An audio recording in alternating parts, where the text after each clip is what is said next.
করছি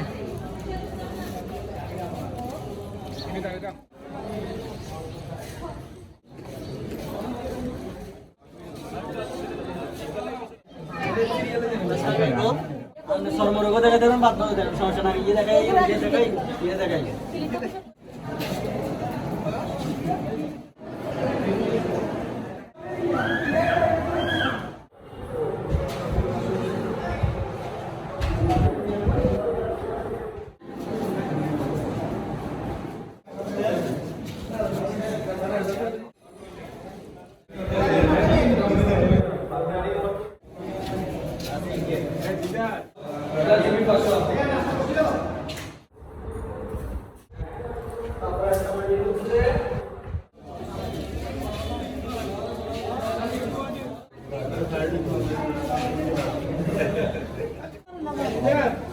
এটা হতে যা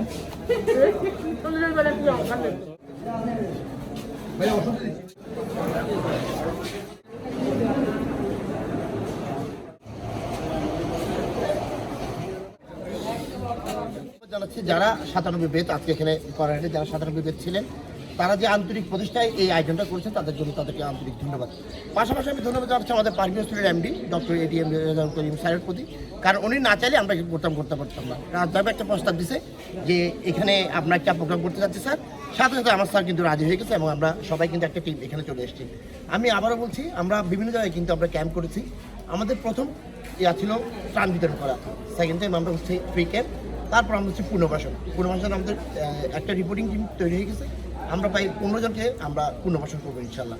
আমি আবারও ধন্যবাদ জানাচ্ছি 97 ব্যাচকে, যাদের এই সহযোগিতার জন্য ওনাদেরকে আন্তরিক ধন্যবাদ। এবং পাশাপাশি ওনারা আরেকটা কাজ করেছেন, আমরা জানেন আমরা যারা মুসলিম এবং ইসলাম ধর্ম বিশ্বাস করি, তারা কিন্তু এটার পাশাপাশি আপনি যে সোয়াবটা অর্জন করেছেন সেটা কিন্তু অনেক বড় ব্যাপার।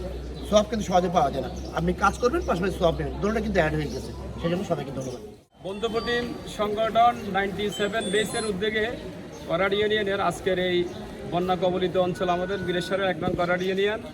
আলহামদুলিল্লাহ আমাদেরকে সর্বোচ্চ সহায়তা করেছেন চট্টগ্রামের বিখ্যাত ফারুকীয় হাসপাতাল। ওনাদের সহায়তায় আমরা আজকে বিনামূল্যে চিকিৎসা সেবা দিচ্ছি এবং পাশাপাশি ফারুকীয় হাসপাতাল আমাদেরকে বিনামূল্যে ওষুধ বিতরণ। আমাদের টিম কাজ করছে, স্বেচ্ছাসেবী সংগঠন বেস 97 এবং পাশাপাশি রক্তিম ফাউন্ডেশন আমাদেরকে যথেষ্ট সহায়তা করছেন।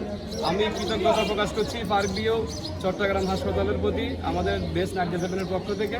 আলহামদুলিল্লাহ শুকরিয়া আদায় করছি মহান রবের। আসসালামু আলাইকুম রহমতুল্লাহ।